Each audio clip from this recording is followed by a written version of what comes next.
Hello guys, welcome to ஆர்கேவின் சமையல். Guys, இன்றைக்கி முருங்கைக்காய் கிரேவி எப்படி செய்கிறதுன்னு பார்க்க போகிறோம்.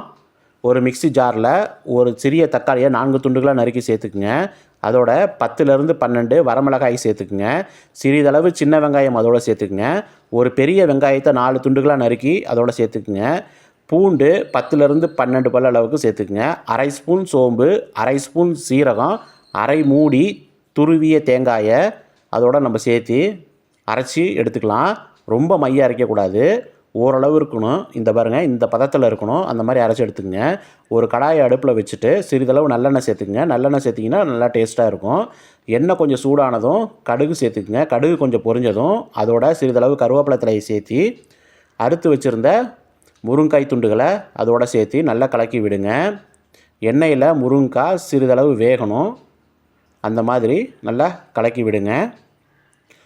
இப்போது மஞ்சத்தூள் அரை ஸ்பூன் சேர்த்துக்குங்க. மிளகாய்த்தூள் 1 ஸ்பூன் அளவுக்கு சேர்த்துக்குங்க. சேர்த்து நல்லா பெரட்டி விடுங்க. தண்ணி பத்தலை கைஸ், அதனால் சிறிதளவு அதில் தண்ணி சேர்த்துக்குங்க. முருங்கைக்காய் கொஞ்சம் வேகிறதுக்காக. கூடவே 1 ஸ்பூன் அளவுக்கு உப்பு சேர்த்துக்குங்க.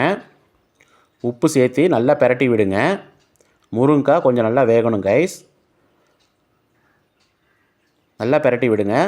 இந்த டைமில் அரைச்சி வச்சுருந்த பேஸ்ட்டை நம்ம அதோட சேர்த்திக்கலாம். பேஸ்ட்டை சேர்த்த பின்னாடி ஜாரில் கொஞ்சம் கொஞ்சம் பேஸ்ட் இருக்கும்.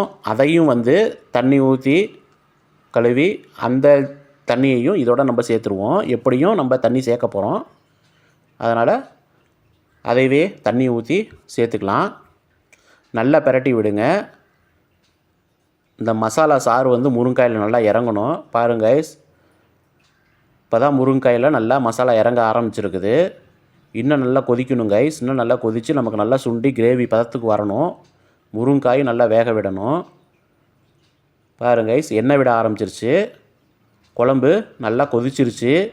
முருங்காயில் சாறு நல்லா இறங்க ஆரம்பிக்குது. நல்லா இறங்கிடுச்சு. இன்னும் கொஞ்சம் நேரம் குழம்பு கொதிக்கட்டும் கைஸ். நல்லா சுண்டி நம்மளுக்கு கிரேவி பதத்துக்கு வரணும். அவ்வளோ நேரம் நம்ம முருங்காயை நல்லா வேக விடுவோம். போதுமான அளவு தண்ணி சேர்த்துக்கிட்டிங்கன்னா உங்களுக்கு கடைசியில் ஃபைனலாக வரும்போது நல்லா கிரேவி பார்த்துக்கு வந்துடும். பாருங்கள் கைஸ், நல்லா கிரேவி பார்த்துக்கு வந்துருச்சு. அவ்வளோ சூப்பராக இருக்கும் கைஸ். இது இந்த மெத்தடில் நீங்கள் வீட்டில் ஒரு முறை செஞ்சு பாருங்கள், எப்படி இருக்குன்னு சொல்லுங்கள். இந்த டைமில் கொத்தமல்லி தலையை லைட்டாக தூவி விட்டு நம்ம இறக்கி வச்சிடலாம். பாருங்கள், செம்ம சூப்பராக இருக்கும். இது எல்லாத்துக்குமே நம்ம தொட்டு சாப்பிட்லாம். இட்லிக்கு, தோசைக்கு, சாதத்துக்கு, எல்லாத்துக்குமே பர்ஃபெக்டாக இருக்கும். சூப்பராக இருக்கும். நீங்கள் வீட்டில் செஞ்சு பாருங்கள். மீண்டும் ஒரு நல்ல வீடியோவில் சந்திப்போம். Thank you guys.